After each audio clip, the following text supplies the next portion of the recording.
नमस्कार, मैं doctor RP Sonkar, associate professor मनोविज्ञान विभाग, वसंत कन्या महाविद्यालय, काशी हिंदू विश्वविद्यालय। एक बार फिर आप सभी सम्मानित अभिभावकों और प्रिय विद्यार्थियों का हार्दिक स्वागत और अभिनंदन करता हूं।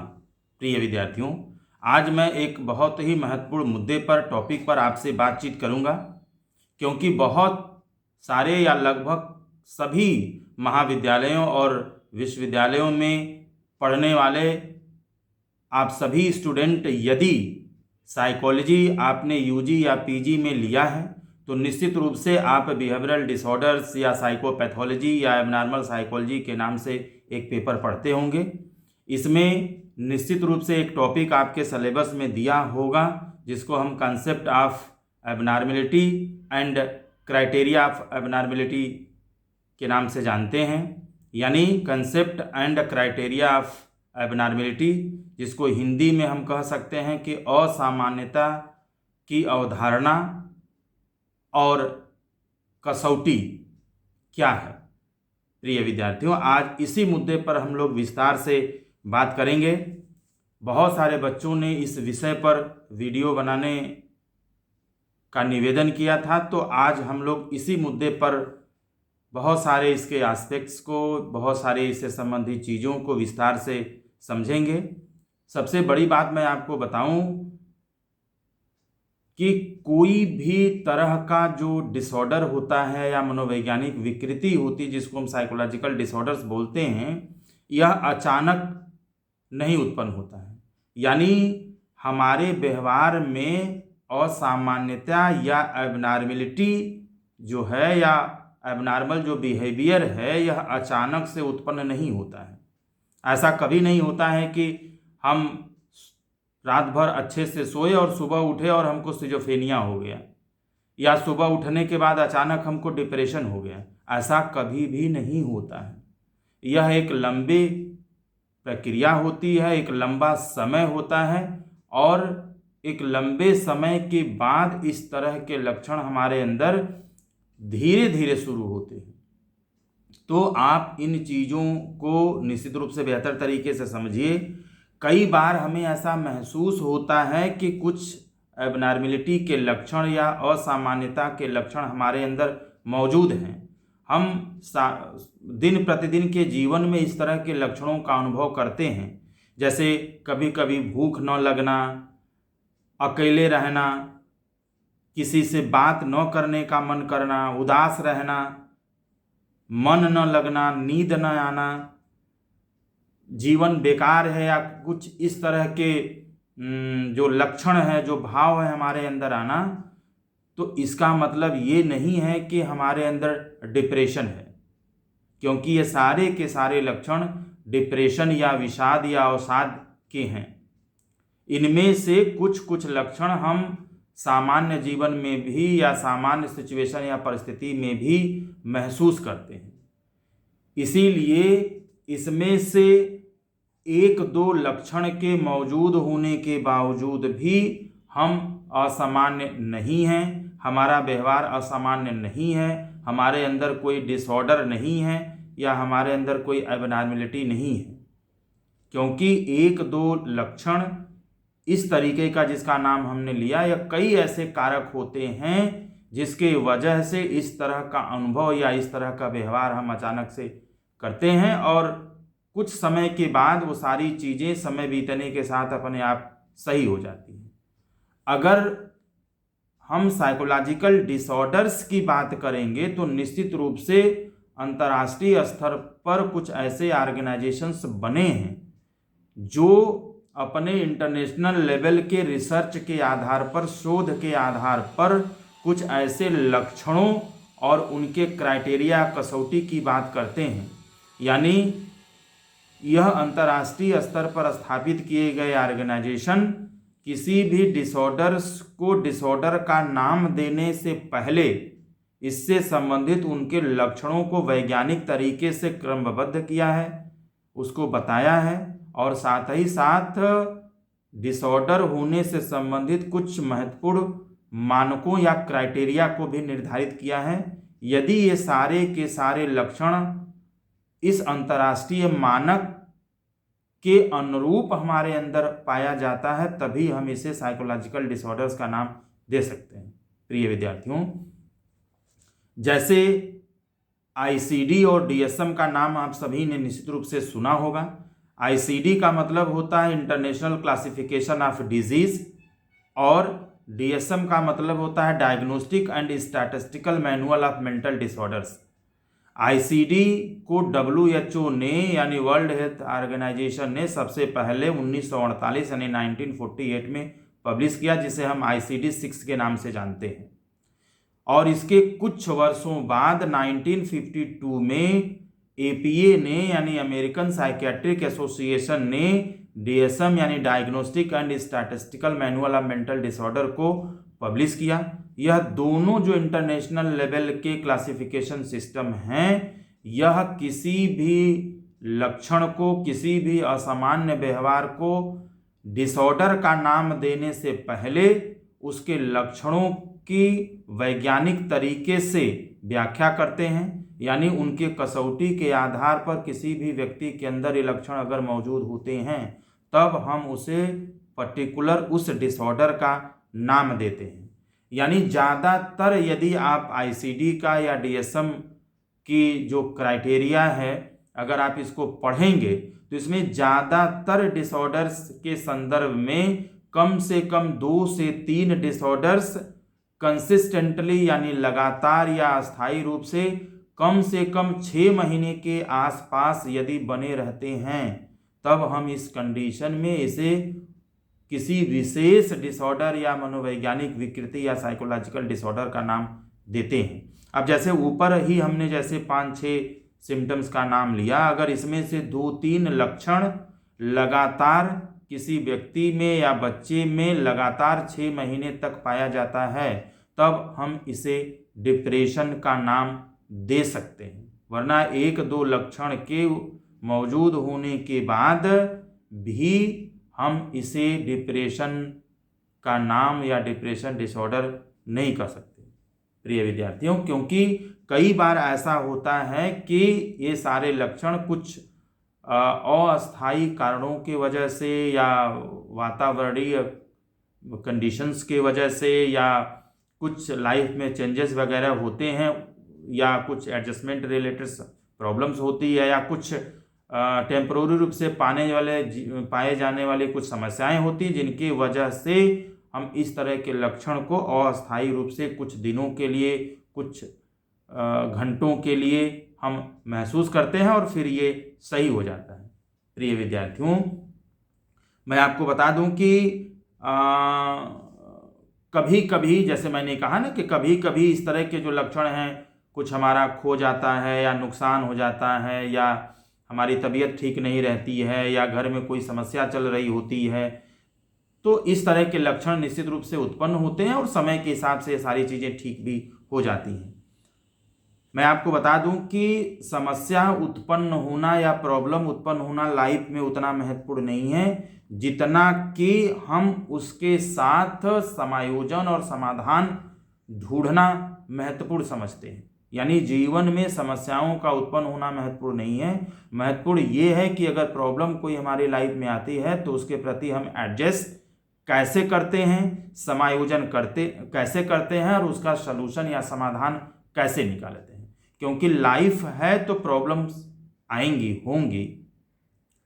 अगर हम उसका समाधान ढूंढ पाते हैं तो यह निश्चित रूप से हम अपने जीवन को बेहतर तरीके से जी सकते हैं और साथ ही साथ समय से समाधान और समायोजन अगर हम निकाल लेते हैं तो निश्चित रूप से हमारे अंदर किसी भी तरह की न तो समस्या आती है और ना ही ये समस्याएं लंबे समय के बाद किसी साइकोलॉजिकल डिसऑर्डर्स में कन्वर्ट हो सकती हैं।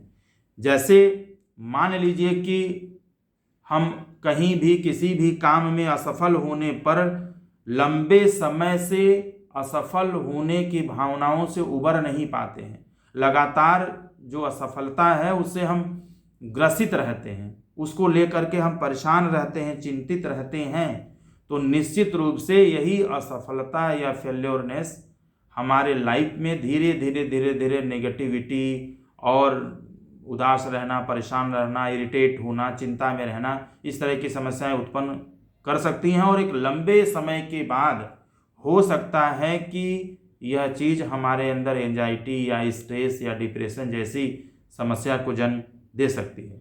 मैं आपको बता दूं कि ये जितने भी तरह की समस्याएं होती हैं या जितने भी तरह के डिसऑर्डर्स होते हैं, उन सभी में ज़्यादातर में जेंडर डिफरेंस भी देखा गया है और इंडिविजुअल डिफरेंसेस भी देखा गया है। यानी सेम सिचुएशन में सेम समस्या जो है, समान जो समस्या है, वह किसी एक व्यक्ति को समस्याग्रस्त कर सकती है, समस्या में डाल सकती है, समस्या उत्पन्न कर सकती है, तो दूसरे व्यक्ति में इस परिस्थिति का कोई भी प्रभाव नहीं पड़ सकता। यानी हर व्यक्ति के जीवन में समस्या का उत्पन्न होना और समस्या के प्रति समाधान निकालने और समायोजन करने की जो क्षमता होती है वो अलग अलग होती है, और यही चीज़ यह निर्धारित करता है कि व्यक्ति के अंदर कोई समस्या उत्पन्न हो पाएगा या नहीं हो पाएगा। प्रिय विद्यार्थियों, सामान्य व्यक्ति को भी यदि विकट परिस्थिति से या प्रतिकूल परिस्थिति से प्रायः या हमेशा सामना करना पड़े, तो ऐसे व्यक्ति में भी असामान्यता के लक्षण उत्पन्न होने की संभावना बढ़ जाती है। यानी महत्वपूर्ण ये नहीं है कि हमारे लाइफ में समस्याएं कैसे उत्पन्न होती हैं। अगर हम सामान्य भी हैं और हमारे अंदर समायोजन स्थापित करने की अच्छी क्षमता भी है, समाधान निकालने की अच्छी क्षमता भी है, तो कभी कभी एक सीरीज में समस्याएं हमारे लाइफ में आती हैं, एक सीरीज में हमारे सामने ऐसी कंडीशंस आती हैं, ऐसी समस्याएं आती हैं जहां पर हम मानसिक रूप से अपने आप को हार मान लेते हैं, या लगातार इस तरह के परिस्थितियों का सामना करते करते करते करते कहीं ना कहीं हम मानसिक रूप से कमज़ोर हो जाते हैं। तो यह चीज़ भी कहीं न कहीं हमें असामान्यता की ओर ले जाती है, या असामान्य व्यवहार करने की जो संभावना है वह बढ़ा देती है। प्रिय विद्यार्थियों, असामान्य जो व्यक्ति है यह निश्चित रूप से सामान्य हो सकता है, और सामान्य व्यक्ति भी निश्चित रूप से विकट परिस्थितियों में असामान्य हो सकता है, क्योंकि जो असामान्य व्यक्ति होता है, अब नॉर्मल जो इंडिविजुअल होते हैं, या जिन लोगों में साइकोलॉजिकल डिसऑर्डर्स होता है या एबनॉर्मलिटी होती है, ऐसे लोग आसमान से नहीं टपकते हैं, बल्कि वो हमारे और आसपास रहने वाले ही लोग होते हैं, हमारे जैसे ही लोग होते हैं। यानी अगर आज हम सामान्य हैं तो विकट परिस्थितियों में असामान्य भी हो सकते हैं, और यदि हम असामान्य हैं तो अनुकूल परिस्थिति में और उचित देखभाल और समर्थन मिलने के कंडीशन में हम सामान्य भी हो सकते हैं। प्रिय विद्यार्थियों, जिस दिन हम अपने आप पर कंट्रोल कर लेते हैं, समायोजन कर लेते हैं, हम इन तरह के समस्याओं से बाहर निकल जाते हैं, यानी असामान्यता से बच जाते हैं। एक चीज निश्चित रूप से आपको जानना चाहिए कि बिना कारण किसी भी तरह की समस्या हमारे जीवन में उत्पन्न नहीं होती है। यानी निश्चित रूप से अगर हमारी लाइफ में कोई प्रॉब्लम है, किसी भी चीज़ को लेकर के परेशान हैं, तो इसका कुछ न कुछ कारण होता है, और साइकोलॉजी में कारण को बहुत महत्वपूर्ण माना जाता है।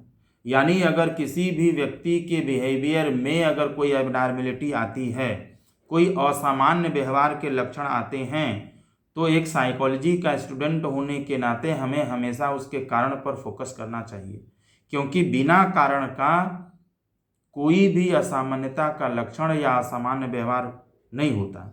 अगर हम शुरू में ही इस असामान्य व्यवहार के होने के कारण को ढूंढ पाएं, तो निश्चित रूप से हम इसका बेहतर समाधान निकाल सकते हैं। और ऐसा देखा गया है कि बहुत बड़ी बड़ी बीमारियों के, साइकोलॉजिकल डिसऑर्डर्स के उत्पन्न होने के शुरुआत में ही यदि हम उसका डायग्नोसिस कर लेते हैं, उसका निदान कर लेते हैं, पहचान कर लेते हैं, तो ऐसे समस्याओं का, ऐसे विकृतियों का 80% हम उपचार कर पाते हैं, ऐसे लोगों को ठीक कर पाते हैं और ठीक होने के बाद इनको लगातार मिलने वाला जो अच्छा पारिवारिक और सामाजिक जो माहौल है वह इनके अंदर दोबारा से उस विकृति के लक्षण को उत्पन्न होने से भी रोकता है।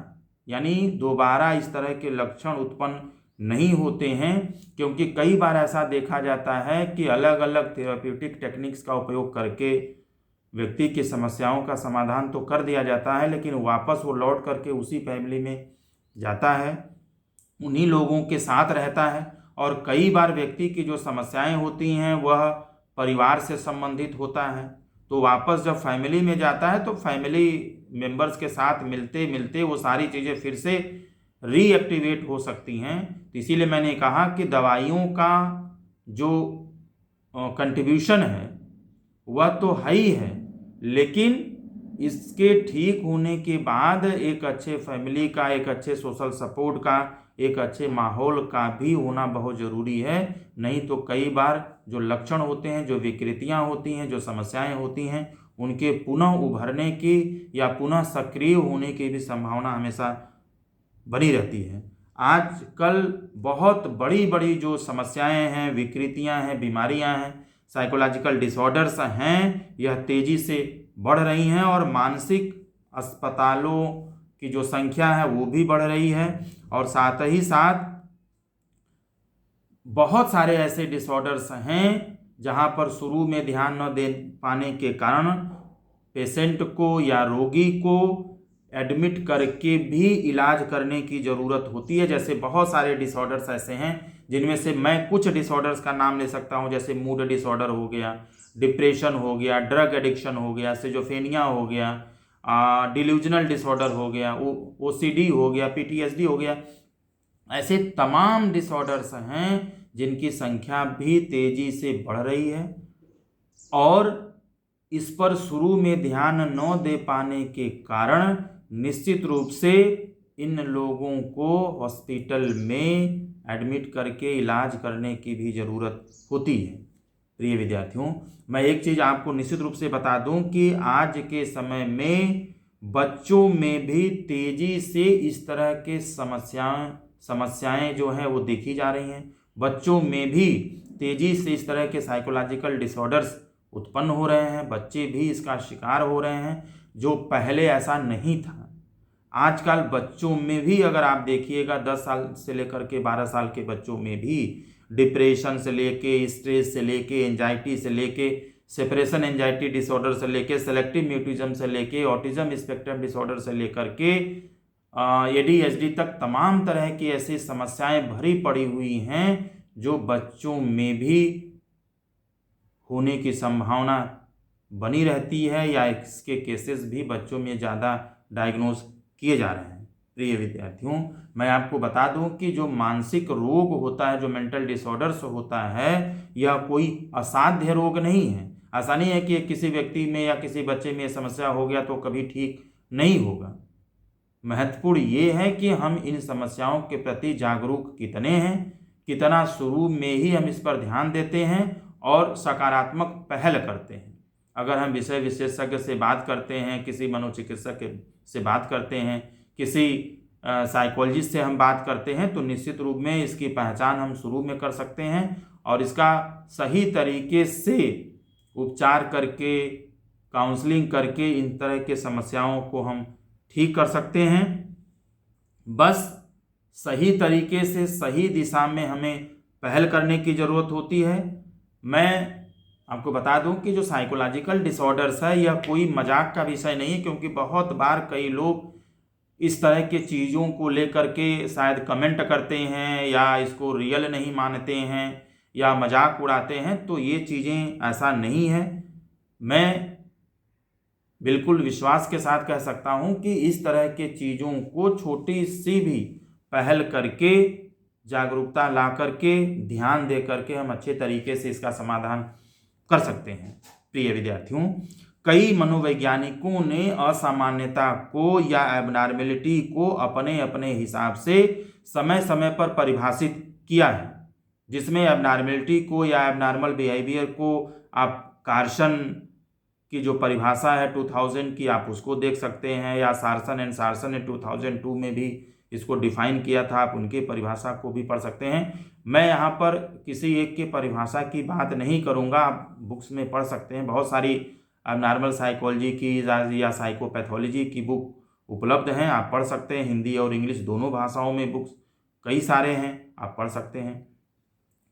प्रिय विद्यार्थियों, अगर मैं अब जल्दी से कैरेक्टरिस्टिक्स ऑफ एबनॉर्मलिटी की बात करूं, यानी ऐसे कौन कौन से विशेषताएं हैं, ऐसे कौन कौन से लक्षण हैं, या इंडिकेटर्स ऑफ एबनॉर्मलिटी की बात करूं, या ऐसे कौन कौन से सूचक हैं, संकेत हैं जो हमें असामान्यता की ओर इशारा करते हैं, असामान्य होने के लिए हमें एक संकेत देते हैं।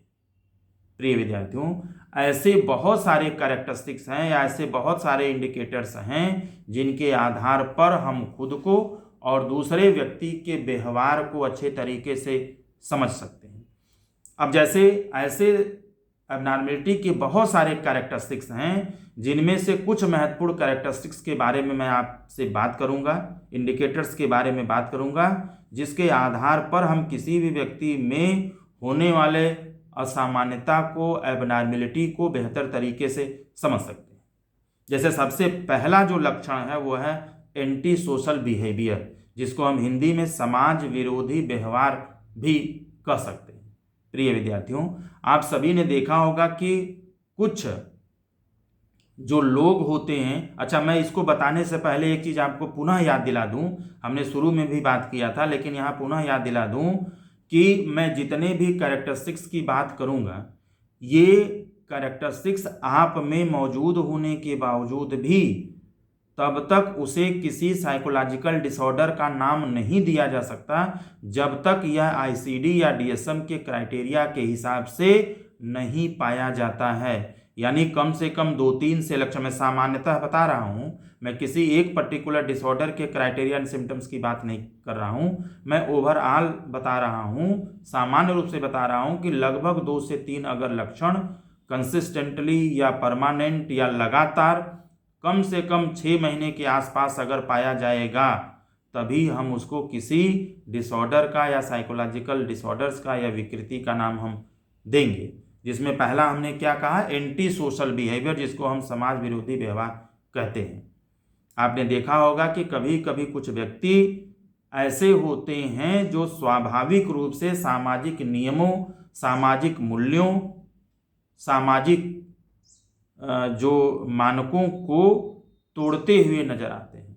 यानी कोई व्यक्ति जब हैबिचुअल रूप से किसी social rules, regulation, norms and values को तोड़ता है, उसका उल्लंघन करता है, जहां पर उन नियमों को तोड़ने की या उल्लंघन करने की बहुत आवश्यकता नहीं होती है, इसके बावजूद भी हैबिचुअली या सामान्य रूप से भी उसे नियमों का उल्लंघन करना या तोड़ना बहुत अच्छा लगता है।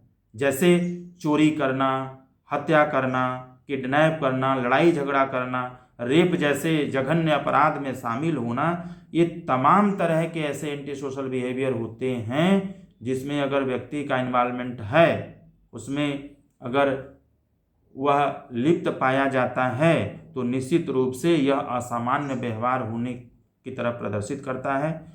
ऐसे लोग न सिर्फ सामाजिक नियमों का, मूल्यों का, मानकों का हनन करते हैं, उल्लंघन करते हैं, तोड़ते हैं, बल्कि उन्हें इस तरह के नियमों का उल्लंघन करना, तोड़ना बहुत अच्छा लगता है, आनंद आता है, और साथ ही साथ उन्हें इस तरह के नियमों को तोड़ना भी जीवन का एक बहुत बड़ा मकसद होता है।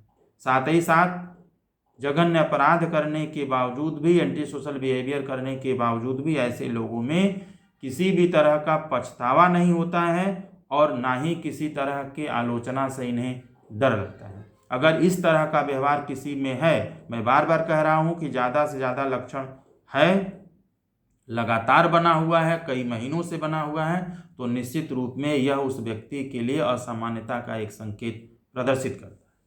अगर मैं दूसरे लक्षण की बात करूं तो इसको आप मेंटल इम्बैलेंस कह सकते हैं, यानी हिंदी में इसको मानसिक असंतुलन कह सकते हैं।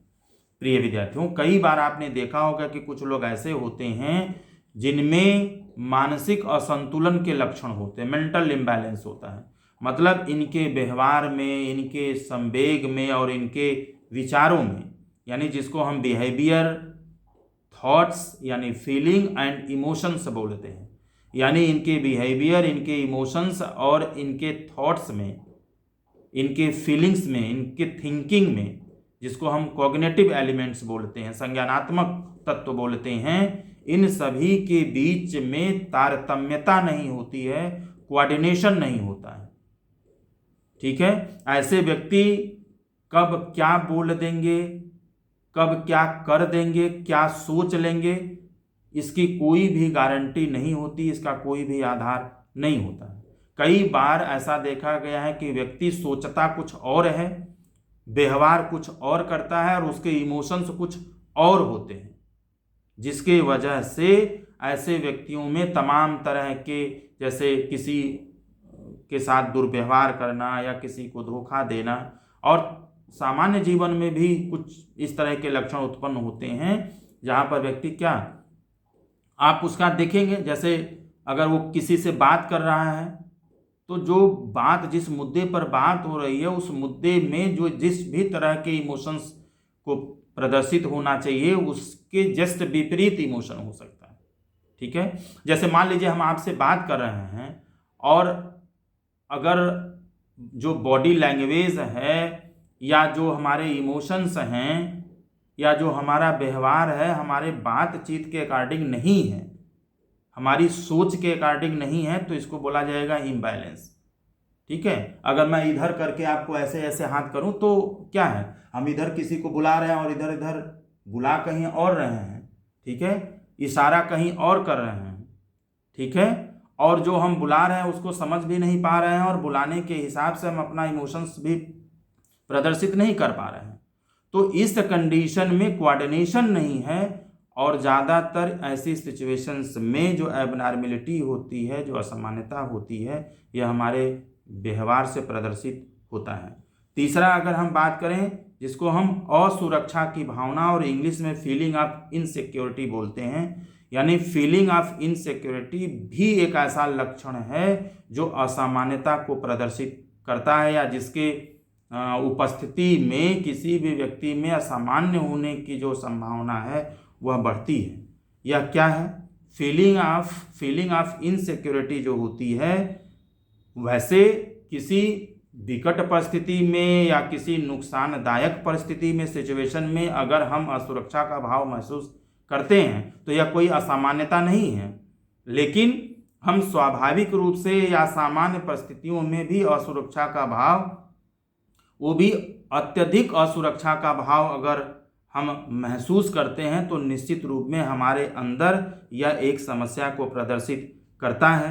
अगर हम हर चीज़ को शक की निगाह से देखते हैं, खतरनाक होने की निगाह से देखते हैं, अपने लिए नकारात्मक रूप से होने के प्रति हम सोचते हैं, या हम हमेशा उन चीज़ों को लेके डरा डरा सा महसूस करते हैं, तो निश्चित रूप से यह कहा जाएगा कि हम कहीं न कहीं असुरक्षित महसूस कर रहे हैं।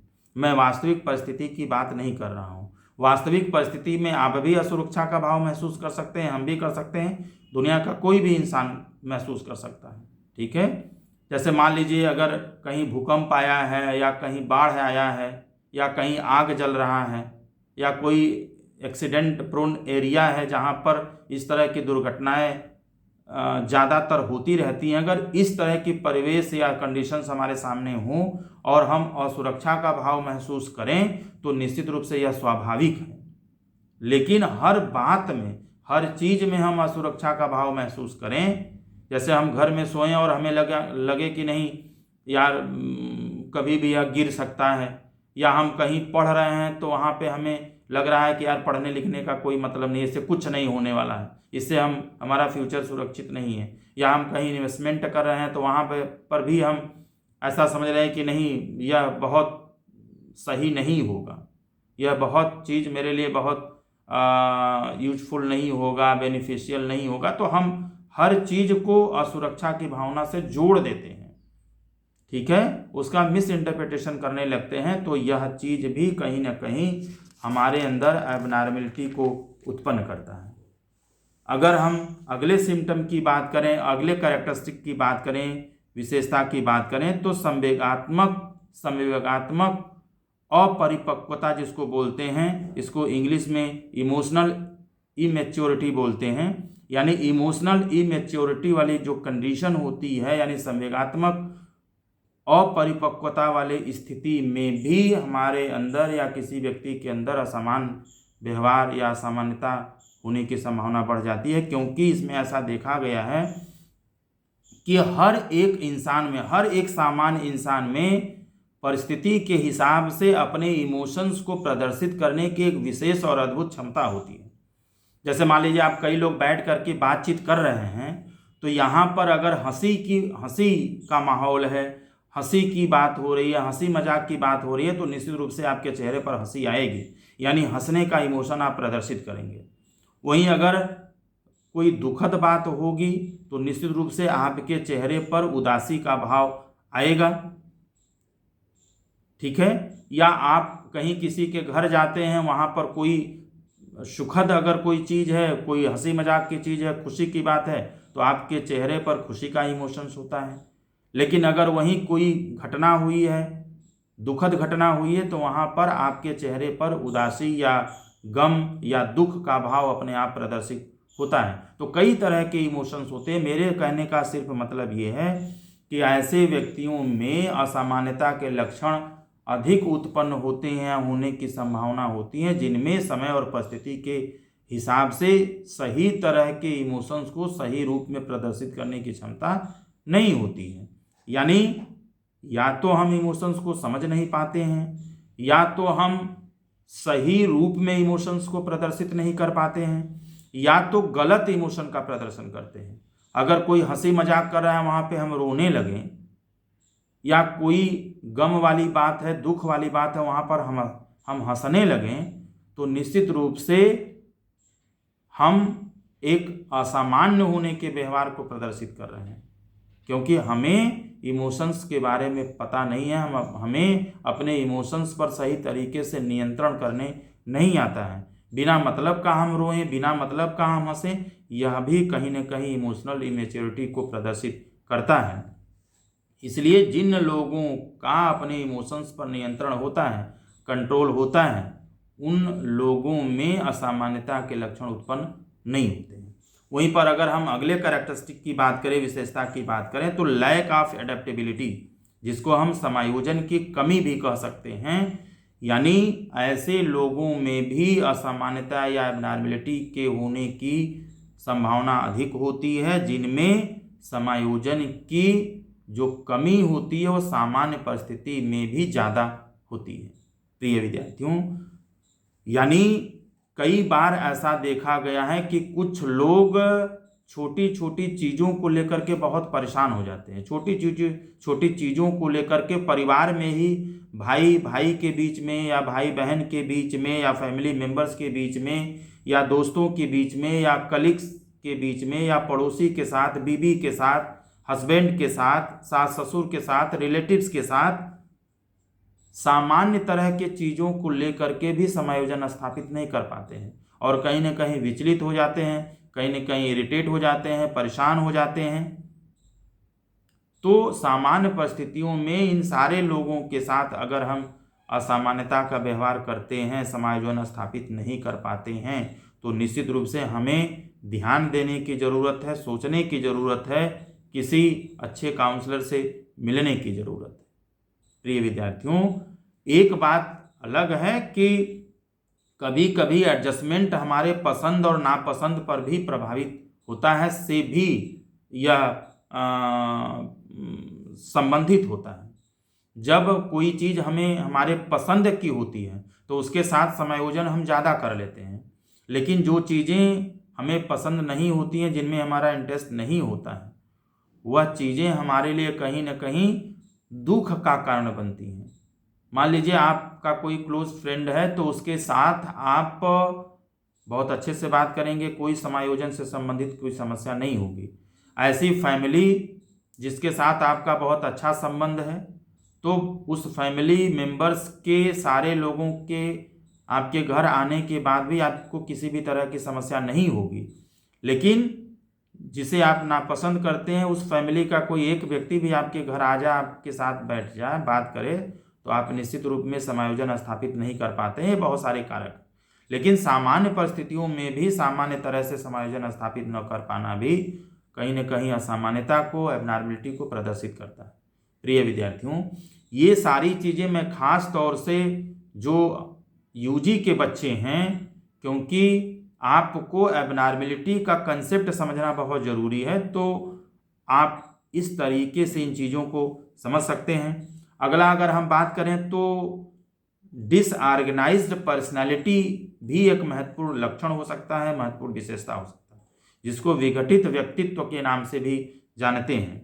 यानी ऐसे लोगों में भी एबनॉर्मलिटी या एबनॉर्मल बिहेवियर के उत्पन्न होने की संभावना हमेशा बनी रहती है, जिन लोगों के व्यक्तित्व में विघटन पाया जाता है, डिसऑर्गेनाइज्ड पर्सनैलिटी होती है। यानी ऐसे लोग बोलते कुछ और हैं, इशारा कुछ और करते हैं, यानी इनका बिहेवियर, इनका कॉग्निशन, इनकी थिंकिंग यानी कॉग्निटिव जो एलिमेंट्स हैं, कैरेक्टरिस्टिक्स हैं, वो बिल्कुल तालमेल नहीं खाते हैं, जो अभी थोड़ी देर पहले हम बात कर रहे थे। और साथ ही साथ यहाँ पर एक चीज निश्चित रूप से आप समझ लीजिए कि कई बार ऐसा देखा गया है कि जितने भी हमारे व्यक्तित्व के जो अलग अलग ट्रेट्स होते हैं, शील गुण होते हैं, जो विशेषताएं होती हैं, ठीक है, अगर हम बहुत दूसरे का हेल्प करने वाला अगर ट्रेट हमारे अंदर है, हेल्पिंग बिहेवियर हमारे अंदर है, तो निश्चित रूप से यह हमारे सोच में भी होगा, हमारे व्यवहार में भी ऐसी चीज़ें देखेंगी, और कहीं ना कहीं इन चीज़ों के प्रति हमारा इमोशनल अटैचमेंट भी ज़्यादा होगा। ठीक है, यानी जब हमारे व्यवहार में, हमारे इमोशंस में और हमारे सोच में इस तरह का कोऑर्डिनेशन होता है, तो इसको हम ऑर्गेनाइज्ड पर्सनालिटी बोलते हैं। लेकिन जब इसमें बिखराव हो जाए, विघटन हो जाए, ये सारी चीज़ें बिखर जाएं, जिनके बीच में तालमेल न हो, तो निश्चित रूप से इसे पर्सनैलिटी यानी व्यक्तित्व विघटन का नाम दिया गया। अच्छा, कई बार मान लीजिए हम जो बात कहते हैं उसके साथ हमारा इमोशंस और हमारी सोच बहुत अच्छे तरीके से ऑर्गेनाइज्ड नहीं होता।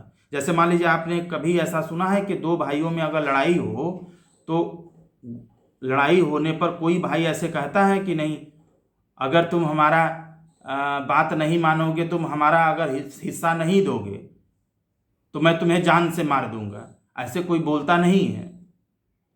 या कोई टीचर ऐसे बच्चे से नहीं करती है कि अगर तुम होमवर्क नहीं करोगे ना, तो मैं तुम्हें कल बहुत पीटूंगी। ऐसे नहीं, क्योंकि अगर ये गुस्सा है तो गुस्सा का व्यवहार भी, गुस्सा से संबंधित सोच भी और गुस्से का इमोशंस भी, तीनों के बीच में कोऑर्डिनेशन होना चाहिए।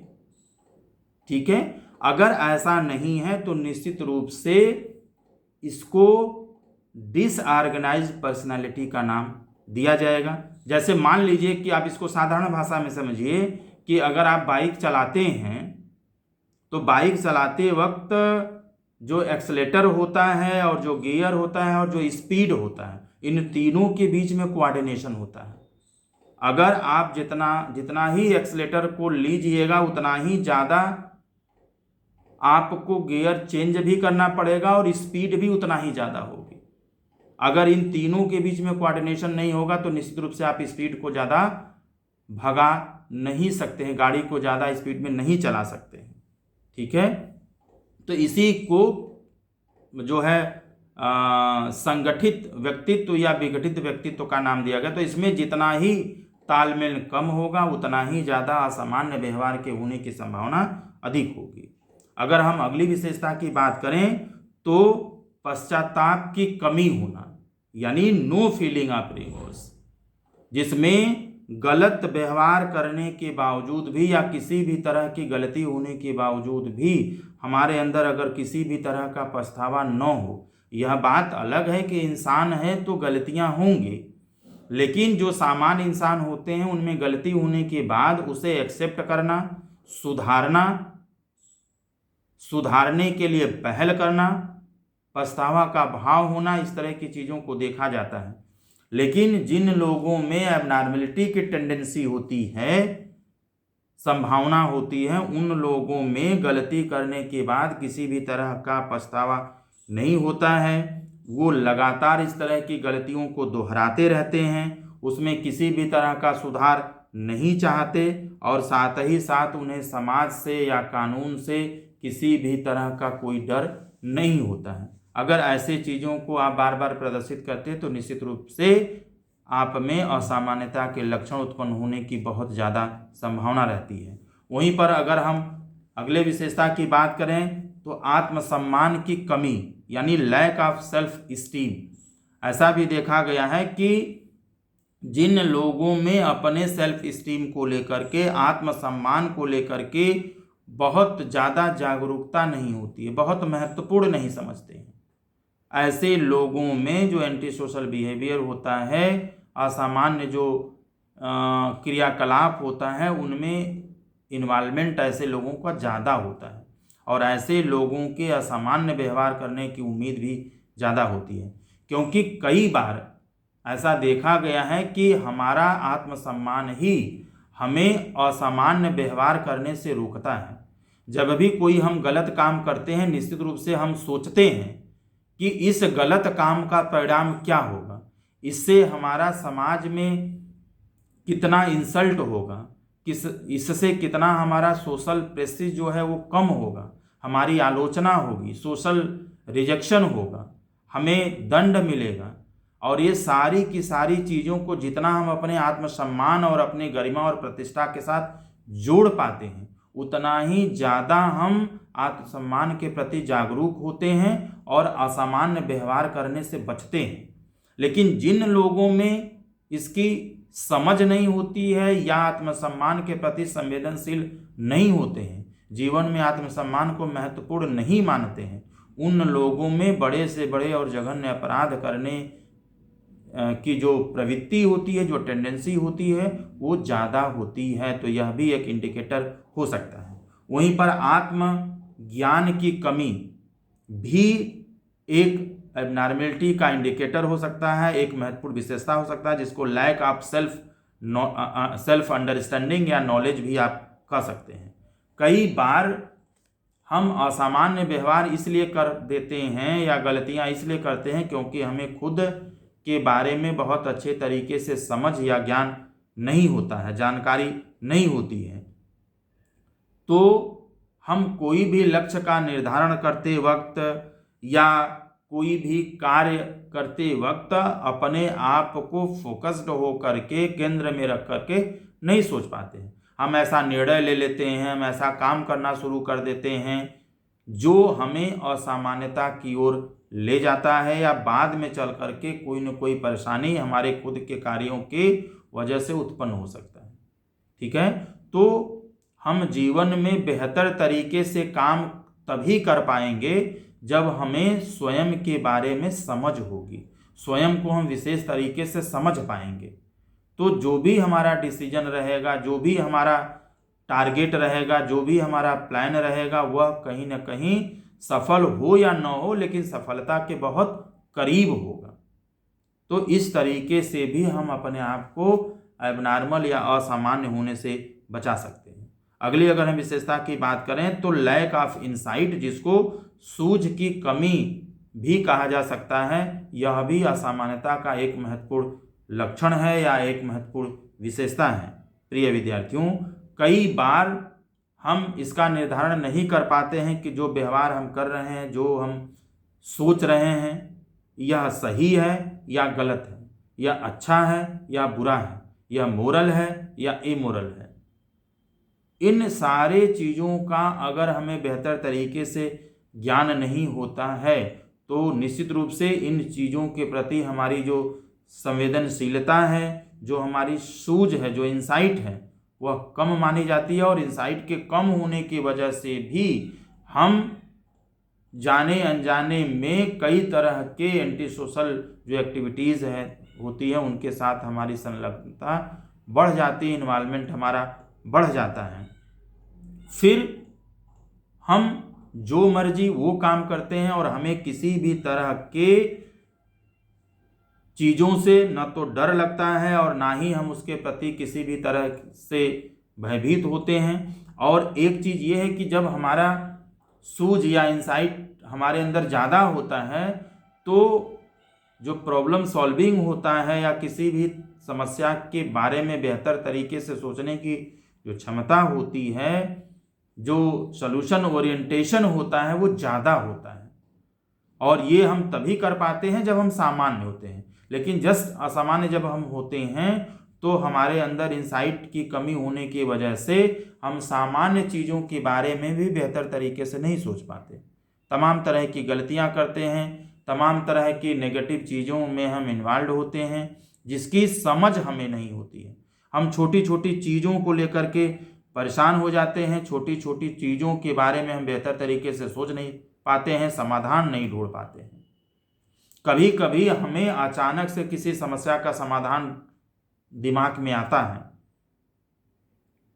जो हमारे एक अच्छे इंसाइट को प्रदर्शित करता है। तो हमें निश्चित रूप से इस आधार पर भी सोचना चाहिए, अगर ऐसे लक्षण नहीं है, इसमें कमी है, तो निश्चित रूप से हम असामान्यता की ओर जा सकते हैं। अगर हम अगले विशेषता की बात करें तो स्ट्रेस एंड हाइपर सेंसिटिविटी को आप ले सकते हैं, जिसको तनाव एवं अति संवेदनशीलता हिंदी में बोलते हैं। कभी कभी असामान्यता के लक्षण के लिए यह भी एक बहुत महत्वपूर्ण और जिम्मेदार कारक होता है, जिम्मेदार लक्षण होता है, क्योंकि कई बार छोटी छोटी बातों को लेकर के हम इतने ज़्यादा परेशान हो जाते हैं कि निश्चित रूप से हमारे जीवन में असंतुलन शुरू हो जाता है, हमारे जीवन में कई तरह की समस्याएं उत्पन्न हो जाती हैं। ठीक है, हम स्ट्रेस या तनाव का अनुभव करने लगते हैं। किसी चीज़ को लेकर के हम ओवर सेंसिटिव हो जाते हैं या हाइपर सेंसिटिव हो जाते हैं, तो यह भी चीज़ें हमें असामान्यता की ओर ले जाती है। अब जैसे मान लीजिए कि ठीक है, किसी के घर कष्ट है, किसी के जीवन में कष्ट है, तो इसे देख करके एक संवेदनशीलता जो है, संवेदनशील होने का गुण प्रदर्शित करना इंसानियत की खासियत होती है, इंसान होने को प्रदर्शित करता है, मानवीयता को प्रदर्शित करता है। लेकिन ओवर सेंसिटिविटी कहीं ना कहीं हमें असामान्यता की ओर ले जाता है। मान लीजिए आप डॉक्टर हैं और किसी पेशेंट की समस्या देख करके आप खुद रोने लगें। आप एक अच्छे सर्जन हैं, लेकिन किसी पेशेंट की समस्या या उसके रोने को सुन करके आप विचलित हो जाए तो आप कैसे सर्जरी करेंगे? या आप खुद एक अच्छे काउंसलर हैं, लेकिन किसी क्लाइंट की बातों को सुन करके जितना क्लाइंट नहीं रो रहा है उससे ज़्यादा आप रो रहे हैं, आप खुद रोने लगे, तो आप कैसे काउंसलिंग करिएगा या आप कैसे सर्जरी करिएगा? तो अति जो संवेदनशीलता होती है यह कहीं ना कहीं आपको असामान्यता की ओर ले जाती है। कई बार ऐसा देखा गया है, या मान लीजिए कोई बहुत ओवर सेंसिटिव होता है तो छोटी छोटी बातों को लेकर के बहुत वो परेशान हो जाता है। उसने मुझे नमस्ते नहीं किया, तो उसने मुझे विश नहीं किया, तो उसने मुझे शादी का कार्ड नहीं दिया, उसने मुझे फ़ोन नहीं किया, उसने मेरा फ़ोन काट दिया, उसने मेरा नंबर अपने मोबाइल में सेव नहीं किया है। ठीक है, ये छोटी छोटी बातों को लेकर के इतना हाइपर सेंसिटिव हो जाना, इतना ज़्यादा संवेदनशील हो जाना कि उसी को लेकर के उलझे रहना, उसी को लेकर के परेशान रहना, उसके बियॉन्ड, उसके अलावा कुछ भी दिमाग में न आना, इस तरह के लक्षण अगर आपके अंदर हैं, ठीक है, आप कहीं जा रहे हैं और रास्ते में कोई मरा हुआ व्यक्ति जा रहा है, घाट पे जा रहा है, आप लगे रोने और उसके साथ साथ घाट पे चले जाए। अगर मान लीजिए इस तरह की चीज़ें आपके अंदर हैं तो क्या बोला जाएगा? इसको सामान्य बोला जाएगा। ये तो असामान्य है, ओवर सेंसिटिविटी है, जिसको हम हाइपर सेंसिटिविटी कर रहे हैं। तो इस तरह के लक्षण भी कहीं ना कहीं आपको असामान्यता की ओर ले जाते हैं।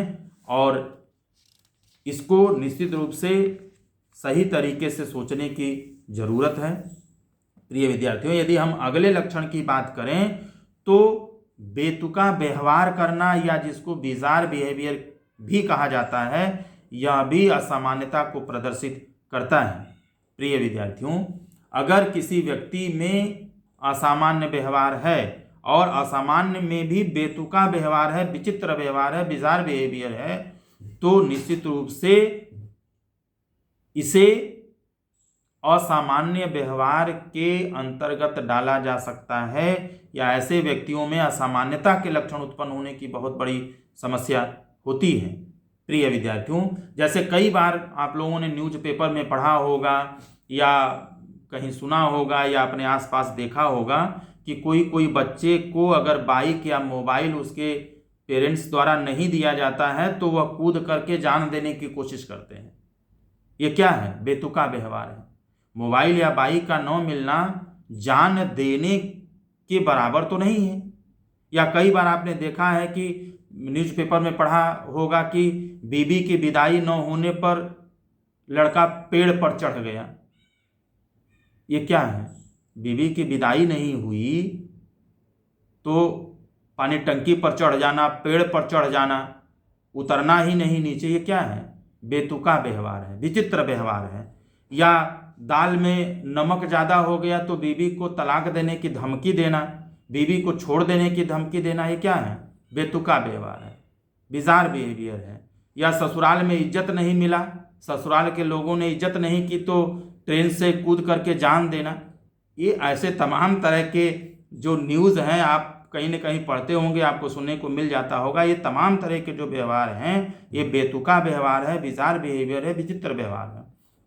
और इस तरह के व्यवहार अगर किसी व्यक्ति में ज़्यादातर और लंबे समय से अगर पाया जा रहा है तो निश्चित रूप से उसके अंदर असामान्य होने के जो लक्षण है वो मौजूद है। आने वाले समय में समस्या हो सकती है और ऐसे लोगों को निश्चित रूप से एक अच्छे काउंसलर से बात करनी चाहिए।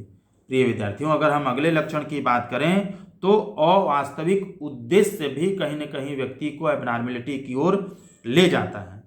जैसे कई बार अनरियलिस्टिक जो टारगेट या गोल होता है, यह भी हमें असामान्यता की ओर ले जाता है। जैसे हम अपनी क्षमता से अगर ऊपर सोचते हैं या कुछ करना चाहते हैं, देखिए जीवन में हम बहुत बड़े बड़े लक्ष्य को स्थापित कर सकते हैं और उसे पूरा करके साबित करके दिखा भी सकते हैं, लेकिन हमारा जो एक्सपेक्टेड जो गोल है और जो रियल हमारी जो एबिलिटी है, जो क्षमता है, इन दोनों के बीच में तालमेल होना भी बहुत ज़रूरी है।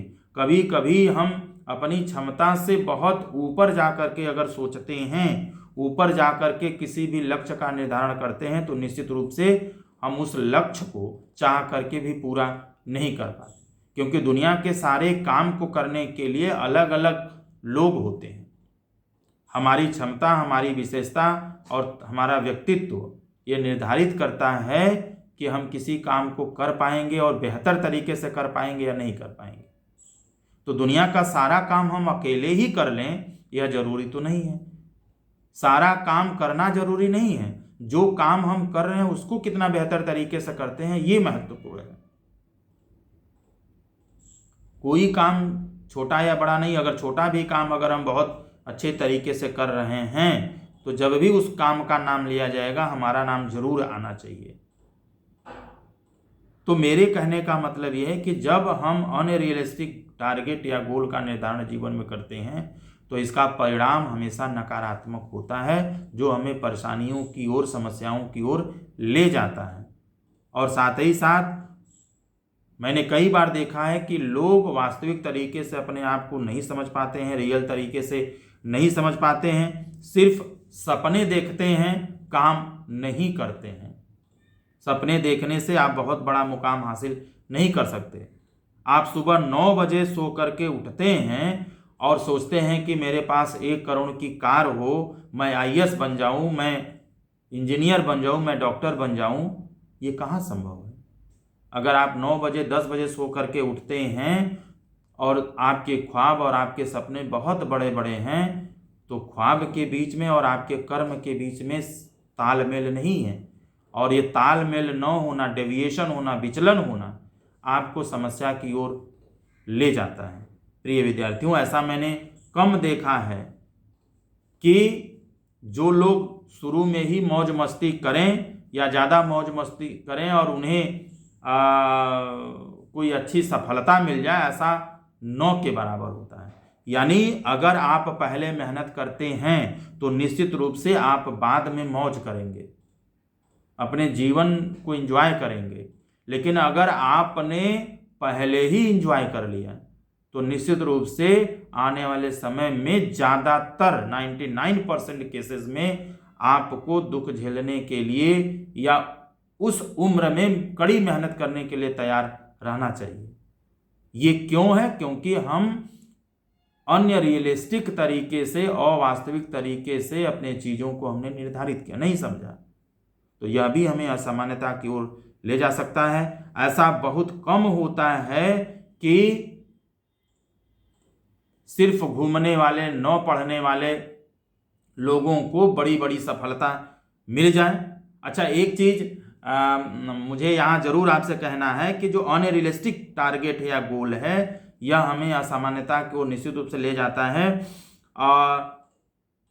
जैसे मैं अभी कह रहा था कि ऐसा बहुत कम होता है कि हम कोई मेहनत न करें, कोई काम न करें, उसके बावजूद भी हम IAS बन जाए, हम PCS बन जाए, हमारे पास बड़ा घर हो जाए, सब कुछ हो जाए। यह हर परिस्थितियों में संभव नहीं होता। हाँ, लड़कियों में थोड़ा हद तक मान सकते हैं कि अगर एक तो लड़कियां खुद अपनी कैरियर बनाती हैं और कई बार सक्सेस न होने के बावजूद भी शादी होने के बाद उनको बहुत सारी चीज़ें मिल जाती हैं। आपने बहुत बार ऐसा देखा होगा कि शादी के बाद भी लड़कियों का जीवन चेंज होने का, बदलने का एक और मौका रहता है।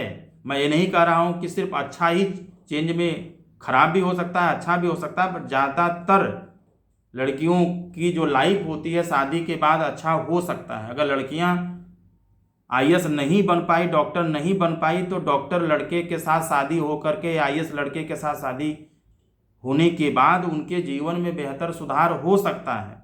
लेकिन अगर आप लड़का हैं तो आप ऐसा कभी भी मत सोचिए, क्योंकि लड़कों को शादी करने के लिए भी खुद को साबित करना होगा। क्या आपने ऐसा कभी देखा है कि एक जो जॉब वाला लड़का है, जो जॉब वाला लड़का होता है, वो बिना जॉब की लड़की से शादी कर सकता है, लेकिन एक जॉब वाली लड़की बिना जॉब वाले लड़के से शादी कभी नहीं कर सकती, या ऐसा होगा भी तो शायद बहुत रेयर ऑफ द रेयरेस्ट होगा, बहुत कम होगा, 1% भी ऐसा नहीं होगा। आप अपने अगल बगल देख लीजिएगा तो आज के समय में लड़कों को सिर्फ पढ़ने के लिए ही नहीं बल्कि शादी के लिए भी खुद को साबित करने की ज़रूरत है। इसलिए लड़कों को विशेष रूप से पढ़ने की ज़रूरत है। अगर आप मेहनत नहीं करेंगे तो कैरियर तो छोड़ दीजिए, आपकी शादी भी नहीं होगी। तो आपको रियलिस्टिक तरीके से सोचना है, शादी भी करनी है तो रियल तरीके से अपने आप को तैयार करना पड़ेगा, आपको उस दिशा में काम करना पड़ेगा। प्रिय विद्यार्थियों, मैंने आपको बताया था कि मैं जो concept of abnormality and criteria of abnormality के बारे में बात करूंगा, तो ये सारी की सारी चीज़ें जो मैंने बताया, यह कंसेप्ट ऑफ एबनॉर्मलिटी है, जिसके माध्यम से आप समझ सकते हैं कि किस तरीके से किसी भी व्यक्ति में असामान्यता के लक्षण उत्पन्न हो सकते हैं। अब आइए जल्दी से हम लोग क्राइटेरिया ऑफ एबनॉर्मलिटी के बारे में बात करें। वीडियो थोड़ा लंबा हो रहा है, लेकिन निश्चित रूप से आपको थोड़ा तो वक्त देना पड़ेगा समझने के लिए, अगर आप इसको जानना चाहते हैं। अगर हम क्राइटेरिया के बारे में बात करें तो निश्चित रूप से अचानक किसी भी व्यक्ति में कोई विशेष लक्षण उत्पन्न नहीं होता है, असामान्यता उत्पन्न नहीं होता है, जिसके बारे में मैंने पहले भी बात किया।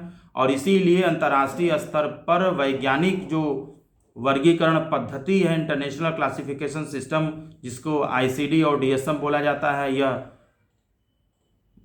विकसित किया गया है। क्योंकि जब भी हम क्राइटेरिया की बात करते हैं, ऐसा नहीं है कि हम किसी भी लक्षण को मनमाना तरीके से अपने हिसाब से हम उसको किसी डिसऑर्डर का नाम दे दें, बल्कि अंतर्राष्ट्रीय स्तर पर इस तरह के संस्थाओं द्वारा, इस तरह के ऑर्गेनाइजेशन द्वारा जो क्राइटेरिया है, जो विकसित की गई है, उसके आधार पर ही हम किसी समस्या को डिसऑर्डर का नाम दे सकते हैं।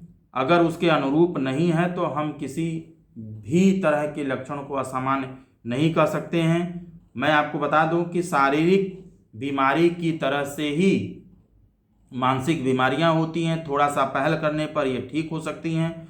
और अंतर्राष्ट्रीय स्तर पर इस तरह की बीमारियों को समझने के लिए और जागरूकता फैलाने के लिए भी प्रयास किए जा रहे हैं, जिस रूप में वर्ल्ड मेंटल हेल्थ डे हर वर्ष 10 अक्टूबर को मनाया जाता है। इसका मेन उद्देश्य यही होता है कि किस तरीके से हम मानसिक विकृतियों, मानसिक समस्याओं के प्रति लोगों में और समाज में जागरूकता को स्थापित करें। इसे अंतर्राष्ट्रीय स्तर पर मनाया जाता है क्योंकि मानसिक समस्याएं हैं, साइकोलॉजिकल जो डिसऑर्डर्स हैं, वह यूनिवर्सल हैं, अंतर्राष्ट्रीय स्तर पर लोगों में मौजूद हैं। इसलिए अंतर्राष्ट्रीय स्तर पर इसके बारे में जागरूकता फैलाने की ज़रूरत है।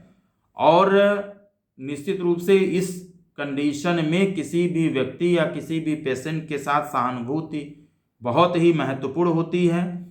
कई बार इससे व्यक्ति का दोष नहीं होता है, फिर भी वह न जाने अनजाने कई तरह की मनोवैज्ञानिक समस्याओं का शिकार हो जाता है। यह हमारे और आपके किसी के भी साथ हो सकता है। इसलिए हमें इसको लेकर के घबराना नहीं चाहिए, इसका सामना करना चाहिए और इसके सही तरीके से समाधान करने के बारे में सोचना चाहिए। प्रिय विद्यार्थियों, मैं आपको एबनॉर्मलिटी की क्राइटेरिया बताऊं, इससे पहले कुछ महत्वपूर्ण मैं कसौटियों पर आपसे बात कर लूं। सबसे पहली बात ये कि निश्चित रूप से ऐसा व्यवहार जो सामान्य से अलग होता है, असामाजिक होता है, यानी सामाजिक मूल्यों, मानकों और नियमों के विरुद्ध होता है, ऐसे ही व्यवहार को असामान्य व्यवहार कहा जाता है। प्रिय विद्यार्थियों, यदि आप प्रोफेसर आर्यन सिंह सर की जो बुक है आधुनिक असामान्य मनोविज्ञान, उसमें पेज संख्या 13 पर अगर आप देखेंगे तो इस पेज पर साफ साफ लिखा गया है, जिसमें कोमर ने 1995 में 4D का कंसेप्ट दिया था। और 4D का मतलब होता है डेविएंस, डिस्ट्रेस, डिसफंक्शन एंड डेंजर। ये 4 ऐसी चीजें हैं जो किसी भी व्यक्ति में असामान्यता की कसौटी को प्रदर्शित करती हैं। डेविएशन का मतलब होता है विचलन, यानी जिन व्यक्तियों में सामान्यता से, सामान्य व्यवहार से विचलन ज़्यादा होगा, जितना ही ज़्यादा होगा उतना ही ज़्यादा उसमें असामान्यता होगा। ऐसे लोग किसी भी काम को नियम के अनुरूप नहीं करते हैं, बल्कि नियमों के खिलाफ करते हैं, क्योंकि उनका व्यवहार क्या होता है, विचलित होता है, डेविएंस होता है। ऐसे लोगों में डिस्ट्रेस की जो संभावना होती है, जो गुण होता है, वह भी ज़्यादा पाया जाता है। सामान्य परिस्थितियों में भी ऐसे व्यक्तियों में, लोगों में जो डिस्ट्रेस होने के लक्षण होते हैं, यानी छोटी छोटी चीज़ों को लेकर के परेशान हो जाना, इरिटेट हो जाना, विचलित हो जाना, ठीक है, एग्रेसिव हो जाना, इम्पल्सिव हो जाना, ये डिस्ट्रेस जैसी चीज़ों को प्रदर्शित करता है, मानसिक रूप से परेशान हो जाना। और डिसफंक्शन का मतलब होता है दुष्क्रिया, यानी कहीं न कहीं जीवन की सभी तरह के क्रियाकलापों को हम सही रूप में, व्यवस्थित रूप में न कर पाएं, डिसफंक्शन शुरू हो जाना। कोई भी काम हम जीवन का सिस्टमेटिक तरीके से करते हैं तो इसका मतलब यह है कि हमारा लाइफ क्या है, फंक्शनल है। लेकिन जिन लोगों में असामान्यता होती है उसमें डिसफंक्शनल लाइफ हो जाती है, किसी भी काम को सिस्टमेटिक और सही तरीके से नहीं करते हैं, उल्टा पुल्टा करते हैं, ठीक है, असामान्य तरीके से करते हैं। और डेंजर का मतलब है कि ऐसे लोग खुद के लिए खतरनाक होते हैं, खतरनाक व्यवहार प्रदर्शित करते हैं, खुद के लिए पेनफुल बिहेवियर प्रदर्शित करते हैं और साथ ही साथ दूसरे और समाज के लोगों के लिए भी इनका व्यवहार कहीं न कहीं दुखद होता है, कहीं न कहीं पेनफुल होता है, कष्टकारी होता है। इनके व्यवहार से कोई भी खुश नहीं होता है। यह हमेशा दूसरे के साथ दुर्व्यवहार करते हैं, दूसरे के साथ गलत कर सकते हैं, यानी इनके व्यवहार को लेकर के कहीं न कहीं हमेशा संशय होता है, हर व्यक्ति के लिए या स्वयं के लिए कहीं न कहीं कष्टकारी होता है। तो ये यदि 4D चारों लक्षण अगर किसी व्यक्ति के अंदर मौजूद है तो कहीं न कहीं इसे असामान्य होने के कसौटी के अंतर्गत रखा जा सकता है। प्रिय विद्यार्थियों, मैं आपको बताऊं कि असामान्यता के कई सारे कसौटी यानी क्राइटेरिया ऑफ एबनॉर्मलिटी में कई सारे क्राइटेरिया अलग अलग मनोवैज्ञानिकों ने इसको दिया है या इसको अलग अलग कसौटियों में बांटा गया है, जिसमें से पहली और सबसे महत्वपूर्ण अगर हम क्राइटेरिया की बात करें तो इसको स्टैटिस्टिकल क्राइटेरिया ऑफ एबनॉर्मलिटी कहा जाता है, यानी असामान्यता का सांख्यिकीय कसौटी। अब यह कसौटी क्या कहता है? यह कसौटी बताता है, यह क्राइटेरिया बताता है कि किसी भी पॉपुलेशन में, किसी भी स्थान पर आप चले जाइए, उस पॉपुलेशन में 68% से लेकर के 70% ऐसे लोग होते हैं जिनमें सामान्यता के लक्षण होते हैं। यानी आप ये समझिएगा कि अगर मैं स्टैटिस्टिकल क्राइटेरिया की बात कर रहा हूं तो आप सभी ने एनपीसी या नॉर्मल प्रोबेबिलिटी कर्व पढ़ा होगा। प्रिय विद्यार्थियों, अगर आप नॉर्मल प्रोबेबिलिटी कर्व को देखें तो उसका जो शेप होता है वह ऐसे घंटी के आकार का होता है, ठीक है, जैसे घंटी होती है ना, इस तरीके से होता है और बीच में उसकी ऊंचाई सबसे ज़्यादा होती है। ऊंचाई होने का मतलब, और एनपीसी को जो नॉर्मल प्रोबेबिलिटी कर्व होता है इसको +-3 रेंज में बांटा गया है। मैं बहुत ही सामान्य भाषा में बहुत ज़रूरी चीज़ आपको बता रहा हूँ, मैं बहुत ज़्यादा उसके अंदर जा कर के नहीं बताऊँगा। मैं सिर्फ ये कह रहा हूँ कि एनपीसी के आधार पर ही स्टैटिस्टिकल क्राइटेरिया को समझाया गया है। यानी यह जो क्राइटेरिया बताता है कि किसी भी समाज में, किसी भी जगह पर, किसी भी विशेषता के आधार पर लगभग 68 से लेकर के 70% ऐसे लोग होते हैं जिनमें समानता होती है। जैसे आप कुछ भी ले लीजिए, लंबाई ले लीजिए, कलर ले लीजिए। अगर मानव का कलर ले लें, रंग ले लें, तो मानव शरीर का जो कलर है लगभग आप कहीं भी किसी भी स्थान पर चले जाइए, ठीक है, विशेष मैं क्लाइमेट की बात नहीं कर रहा हूं, अगर आप कहीं भी उत्तर प्रदेश के किसी भी जगह पे चले जाइए, आप देखेंगे कि हम लोगों जैसा कलर लगभग 68 से लेकर के 70% लोगों का होगा।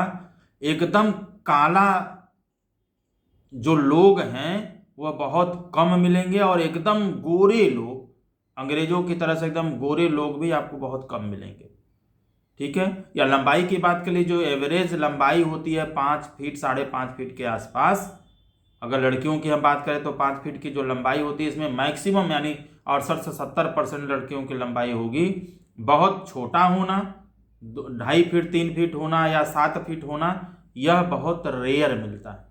तो मैं सिर्फ ये बताना चाह रहा हूँ कि स्टैटिस्टिकल क्राइटेरिया एबनॉर्मलिटी की कसौटी को कैसे प्रदर्शित करता है। स्टैटिस्टिकल क्राइटेरिया कहता है कि किसी भी समाज में मानवता के अनुरूप यानी सामान्य व्यवहार प्रदर्शित करने वाले लोगों की संख्या लगभग 68 से 70% होती है। यानी अब जैसे मान लीजिए आप आईक्यू के आधार पर ही समझिए, आईक्यू यानी 90 से लेकर के 110, 90 to 110 आईक्यू के बीच होने वाले लोगों को सामान्य व्यक्ति बोला जाता है, सामान्य बुद्धि स्तर बोला जाता है, एवरेज इंटेलेक्चुअल एबिलिटी इन लोगों में होती है। तो किसी भी समाज में आप चले जाइए, किसी भी क्लास में आप चले जाइए, 68 से 70% बच्चे ऐसे होंगे जिनका आईक्यू 90 से लेकर के 110 के बीच में होगा, 90 to 110 के बीच में होगा।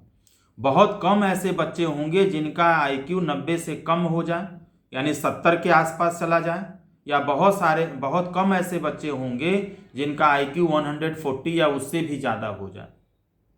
तो जो लोग ±1 सिग्मा के बीच में आते हैं, यानी जो 68 से 70% लोग होते हैं, वो सामान्य होते हैं।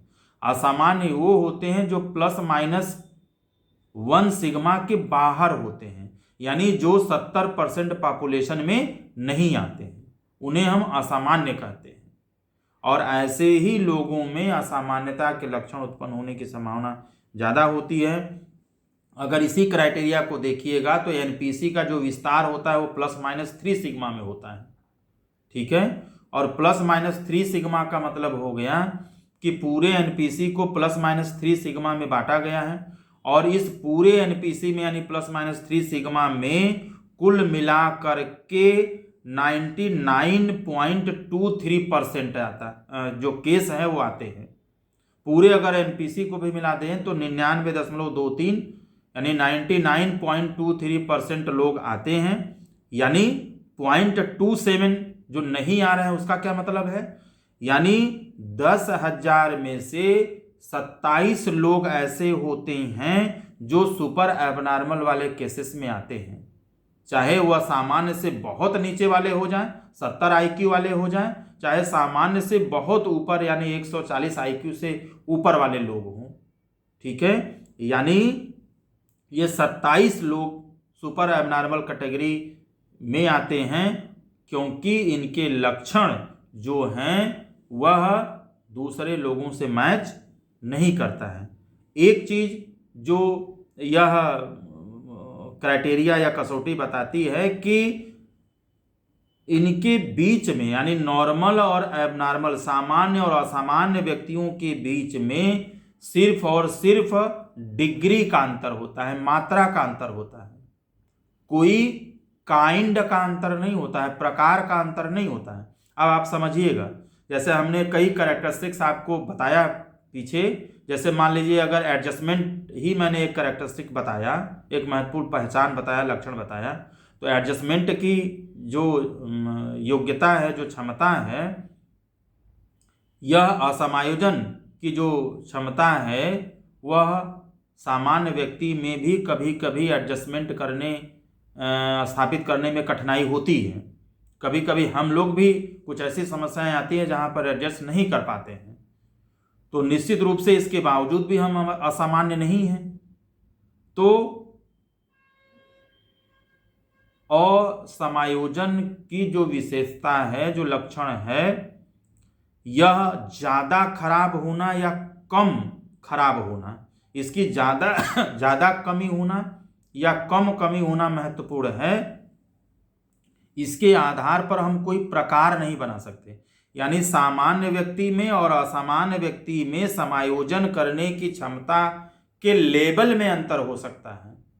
किसी में समायोजन करने की औसत योग्यता है या औसत से ज़्यादा है तो वो सामान्य है, और किसी व्यक्ति में समायोजन की क्षमता औसत भी नहीं है या औसत से बहुत कम है तो वह असामान्य हो गया। तो यहाँ पर एडजस्टमेंट के लेवल में अंतर है, कोई प्रकार नहीं है। जैसे मैंने कहा कि असामान्यता का कोई एक अलग ऐसा चीज नहीं है कि असामान्य लोग कहीं दूसरे देश से आते हैं, आसमान से टपकते हैं। वो हम ही और आपके बीच के ही लोग होते हैं, हम ही और आप होते हैं। तो यह सिर्फ मात्रा पर डिपेंड करता है। इतना अगर है, इतना गुण हमारे अंदर मौजूद है तो हम सामान्य, उससे अगर कम हो गया, बहुत कम हो गया तो हम असामान्य हो गए, बहुत अच्छा हो गया तो हम बहुत अच्छा इंसान हो गए। तो इसमें सिर्फ मात्रा का अंतर होता है, कोई प्रकार इसका नहीं होता है, और साथ ही साथ इनके बीच में कोई गैप भी नहीं होता है। यानी सामान्य और असामान्य व्यक्ति के बीच में कोई गैप नहीं है कि हम सामान्य हैं, ये असामान्य, ऐसा नहीं है। बीच में इसका मतलब आप समझिएगा जैसे कि एक कोई पन्ना अगर उठा लीजिए, एक पन्ने में 2 पेज होता है ना, तो पहले पेज और दूसरे पेज के बीच में कोई गैप है? पहले पेज और दूसरे पेज के बीच में कोई पेज नहीं है, कोई गैप नहीं है। पहले पेज के बाद जस्ट दूसरा पेज आएगा। इसी तरीके से सामान्य और असामान्य की बात होती है, यानी कोई भी गैप नहीं है। यानी इसका क्या मतलब है, एक सामान्य व्यक्ति भी विकट परिस्थिति में असामान्य हो सकता है और एक असामान्य व्यक्ति भी अनुकूल वातावरण में क्या हो सकता है, सामान्य हो सकता है। यानी सामान्य और असामान्य होना महत्वपूर्ण नहीं है, महत्वपूर्ण यह है कि इन दोनों के बीच में सिचुएशंस कैसा है। एक बुरी परिस्थिति सामान्य व्यक्ति को भी असामान्य बना सकती है और एक सही परिस्थिति, सही माहौल जो है असामान्य व्यक्ति को भी सामान्य बना सकती है। प्रिय विद्यार्थियों, असामान्य जो लोग होते हैं यह निश्चित रूप से कोई विशेष लोग नहीं होते हैं, इसलिए हमें इनके साथ किसी भी तरह का भेदभाव नहीं करना चाहिए। इनके साथ किसी भी तरह का जो विभेदन है, डिस्क्रिमिनेशन है, वो निश्चित रूप से नहीं करना चाहिए। तो ये सांख्यिकी जो कसौटी है, स्टैटिस्टिकल क्राइटेरिया ऑफ एबनॉर्मलिटी के बारे में हमने बात की। दूसरा अगर महत्वपूर्ण क्राइटेरिया की बात करें तो इसको वायलेशन ऑफ नॉर्म्स भी कहते हैं, जिसको हिंदी में मानकों का अतिक्रमण करना इसको कह सकते हैं। अब यह कैसी क्राइटेरिया है, वायलेशन ऑफ नॉर्म्स जो है यह भी असामान्यता की एक महत्वपूर्ण कसौटी है या नॉर्म है, जो यह बताता है कि किसी भी व्यक्ति में असामान्यता इसलिए है क्योंकि ऐसे व्यक्ति सामाजिक मानकों, मूल्यों एवं नियमों, social rules, regulation, norms and values का सहज रूप से को तोड़ते हैं, सहज रूप से इनके प्रति विरुद्ध व्यवहार करते हैं, इसके अगेंस्ट बिहेवियर करते हैं। तो जब व्यक्ति सामाजिक मूल्यों, नियमों और मानकों के विरुद्ध व्यवहार स्वाभाविक तरीके से सामान्य परिस्थितियों में भी करे तो निश्चित रूप से इसे हम असामान्य व्यवहार कह सकते हैं। और साथ ही साथ इस चीज में चूंकि वायलेशन ऑफ सोशल नॉर्म्स के बारे में हम बात कर रहे हैं, तो यह भी आपको ध्यान देना पड़ेगा कि अलग अलग समाज में, अलग अलग कल्चर में अलग अलग social rules, regulation, values and norms बनाए गए हैं। क्योंकि social rule, regulation and norms कौन बनाता है, इंसान बनाते हैं, और इंसान अपनी सुरक्षा के लिए बनाते हैं, अपने विकास के लिए बनाते हैं, अपने भलाई के लिए बनाते हैं। तो इस तरह के जो नॉर्म्स हैं, यह नॉर्म्स एक समाज से दूसरे समाज में भिन्न भी हो सकता है, अलग अलग भी हो सकता है। यानी सामाजिक मान्यताओं, मानकों, मूल्यों, नियमों के आधार पर किसी एक विशेष समाज का नियम उस समाज के लिए वैध भी हो सकता है, तो दूसरे समाज में वही जो नियम है, जो व्यवहार है, वह अवैध भी हो सकता है, असामान्य भी हो सकता है। प्रिय विद्यार्थियों, जैसे हमारे यहाँ भारत में किसी अतिथियों का संस्कार करने का, स्वागत करने का तरीका कुछ और होता है, लेकिन विदेशों में दूसरे देशों से जाने वाले लोगों के स्वागत और सत्कार करने का जो तरीका है वो कुछ और होता है। हम सबसे प्रणाम करके, पैर छू करके आशीर्वाद लेते हैं, बड़ों का आशीर्वाद लेते हैं, सम्मान करते हैं। जबकि विदेशों में जाइएगा तो ऐसे ऐसे तरीके हैं जो हमारे भारतीय कल्चर में, भारतीय सभ्यता में सही नहीं बैठता है। यहाँ पर ऐसे व्यवहार को हम असामान्य व्यवहार घोषित कर सकते हैं। प्रिय विद्यार्थियों, मैं आपको एक चीज़ और भी बता दूं कि सामाजिक नियमों, मानकों और मूल्यों का हमारे जीवन में इसलिए बहुत ज़्यादा महत्वपूर्ण है क्योंकि ये social rule, regulation, norms and values हमारी संस्कृति हमें सुरक्षा प्रदान करती है, हमें एक कवच प्रदान करता है, सुरक्षा कवच प्रदान करता है। क्योंकि जैसे आप समझिएगा इसको इस तरीके से कि अगर एक बहन अपने भाई के साथ है तो उसे डरने की बिल्कुल भी ज़रूरत नहीं है, क्योंकि वह अपने भाई के साथ बिल्कुल सुरक्षित महसूस कर सकती है, क्योंकि उसके साथ किसी भी तरह का गलत नहीं हो सकता है। यह भाई बहन का जो रिश्ता है यह हमारा सोशल नॉर्म्स है, सामाजिक एक नियम है, सामाजिक मूल्य है, हमारा संस्कार है, हमारी संस्कृति है, जहाँ पर एक भाई अपनी बहन के प्रति सुरक्षा का भाव निश्चित रूप से विकसित होता है, उसके अंदर होता है। तो एक भाई के साथ एक बहन सुरक्षित है तो यह कानूनन रूप से सुरक्षित नहीं है, यह सामाजिक मानकों, मूल्यों और संस्कारों की वजह से सुरक्षित है। वह भाई चाहे दूसरे लड़कियों के साथ जैसा भी व्यवहार करता हो, ऐसा हो सकता है, लेकिन वह अपनी बहन के साथ बुरा व्यवहार नहीं करेगा, बुरा आचरण नहीं करेगा। यह भी सत्य है। और यह चीजें कौन सिखाता है? हमारा सामाजिक मानक, सामाजिक मूल्य, हमारा संस्कार, हमारी संस्कृति सिखाती है। और यह चीजें सिर्फ और सिर्फ इंडिया में ही आपको देखने को मिलेगा। इसका विस्तृत रूप आपको हमारे कल्चर में, हमारे समाज में आपको देखने को मिल जाएगा। इसीलिए मैं कह रहा हूं कि एक जो व्यवहार किसी विशेष परिस्थिति में, विशेष कल्चर में, विशेष सोसाइटी में वैलिड हो सकता है, वही सेम व्यवहार दूसरे स्थान पर, दूसरे जगह पर, दूसरे देश में असामान्य होने को भी प्रदर्शित कर सकता है, असामान्य भी हो सकता है। ठीक है। साथ ही साथ जैसे मैंने अभी थोड़ी देर बताया कि हमारे देश में सम्मान करने का, खुशी जाहिर करने का तरीका कुछ और होता है, विदेशों में खुशी जाहिर करने का, सम्मान करने का तरीका कुछ और होता है। ठीक है। जैसे कुछ कुछ ऐसे धर्म हैं जहाँ पर, समुदाय हैं जहाँ पर नकाब पहनना एक सामान्य सी प्रक्रिया होती है, तो दूसरे धर्मों में इसे असामान्य माना जा सकता है। या कपड़े पहनने के आधार पर हमारे यहाँ कुछ और संस्कार हैं, तो दूसरे देशों में जाएंगे, कपड़े पहनने के आधार पर वहाँ का कुछ संस्कार और अलग है। तो हम एक जगह के संस्कृति को, समाज के नियम को, मानकों को, मूल्यों को दूसरे संस्कृति और दूसरे परिवेश में कभी भी सही नहीं ठहरा सकते हैं, या उसके आधार पर हम असामान्यता को निर्धारित नहीं कर सकते हैं, क्योंकि यह स्थान, समय और परिस्थिति के आधार पर निश्चित रूप से परिवर्तनशील होता है और इसके आधार पर हम असामान्यता का निर्धारण नहीं कर सकते। ठीक है। यह बात जरूर है कि हम सामान्य परिस्थितियों की बात कर रहे हैं कि अपने ही देश में, अपने ही समाज में रह करके हम यदि सामाजिक मानकों का अतिक्रमण करते हैं, वायलेशन ऑफ सोशल नॉर्म्स कहते हैं, तो निश्चित रूप से हमारे अंदर असामान्यता के लक्षण मौजूद हैं और निश्चित रूप से हमें ध्यान देने की ज़रूरत है। जैसे मैंने कहा कि स्थान और समय और परिवर्तन के आधार पर हमारा व्यवहार परिवर्तनशील होता है। कई बार ऐसा देखा गया है कि हम अपनी एक्चुअल चीज़ों को समय और परिस्थितियों के हिसाब से बदल देते हैं।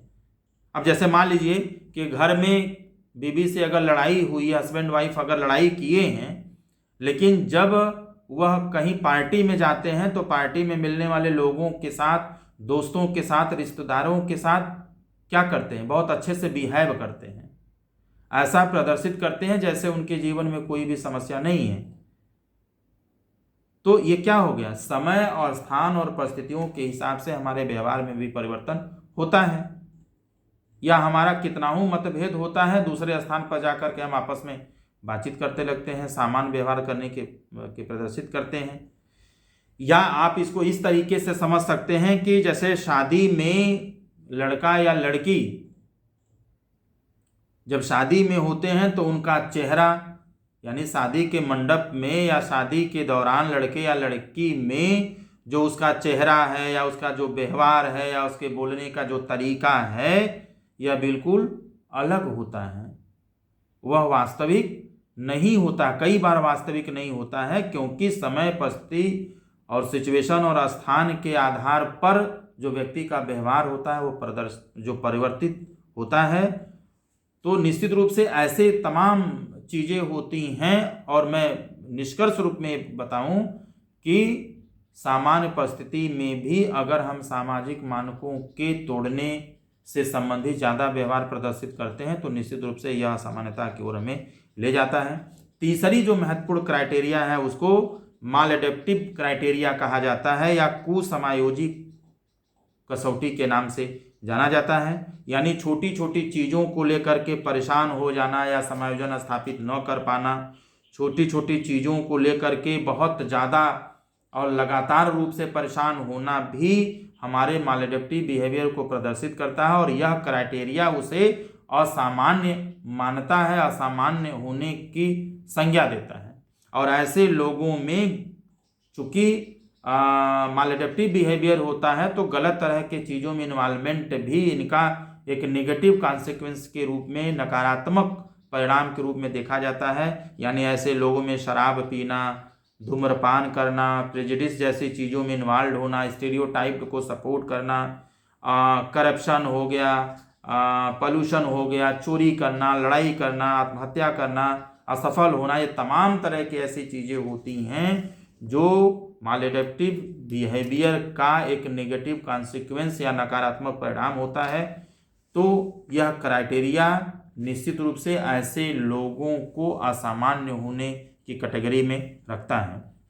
अगर हम चौथी महत्वपूर्ण क्राइटेरिया की बात करें तो जिसको हम पर्सनल क्राइटेरिया या व्यक्तिगत कसौटी भी कह सकते हैं। यह कसौटी असामान्य होने को इस आधार पर मानता है कि हम खुद के लिए कितना दुखद व्यवहार करते हैं, यानी हमारा व्यवहार, हमारा सोच कितना नेगेटिव होता है, जिसके वजह से हम खुद समस्याओं में फंसते हैं, खुद समस्या का कारण बनते हैं, या खुद हम दुखद परिस्थितियों को उत्पन्न करते हैं, दुख का अनुभव करते हैं।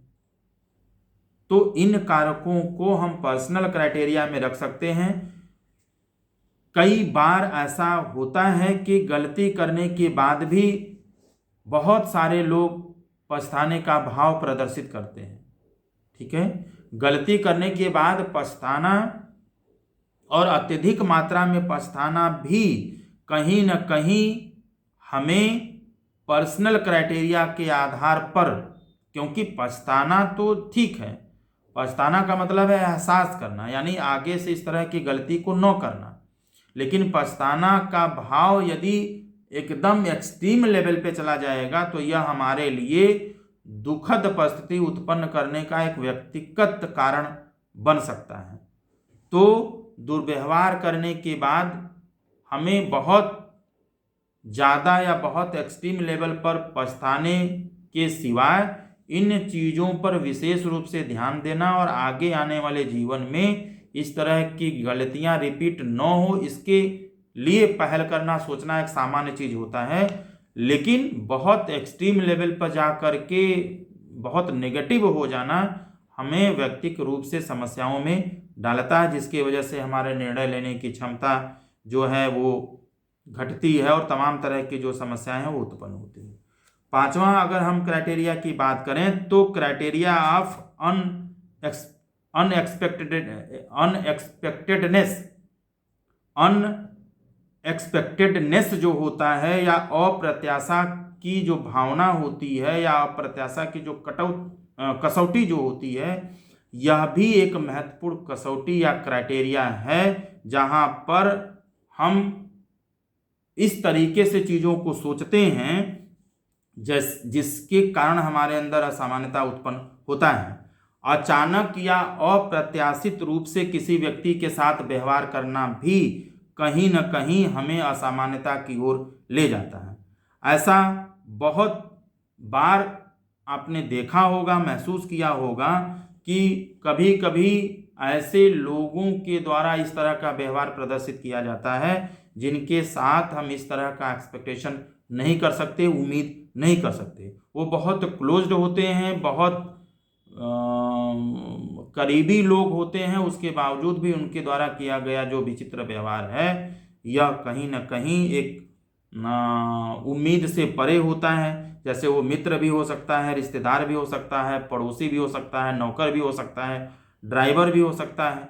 इनके द्वारा अचानक से किया गया विचित्र व्यवहार अगर है, ऐसा आप देखते हैं, ऐसा महसूस करते हैं, तो ऐसे लोग निश्चित रूप से असामान्य की क्राइटेरिया में आते हैं। या आप खुद ऐसा व्यवहार दूसरे के साथ करते हैं जो आपके लिए नया होता है, विचित्र होता है, तो निश्चित रूप से ऐसे व्यवहारों का लगातार होना आपको असामान्यता की ओर ले जाता है। साथ ही साथ इसमें एक चीज आप और भी समझ सकते हैं कि कभी कभी इस क्राइटेरिया के अंतर्गत आप ऐसा देखेंगे कि कभी कभी कोई चीज़ जो हमें बहुत प्रिय होती है, हमारा जो बहुत पसंदीदा होती है, इन चीज़ों के प्रति भी अचानक से हमारे विचारों में परिवर्तन आ जाता है।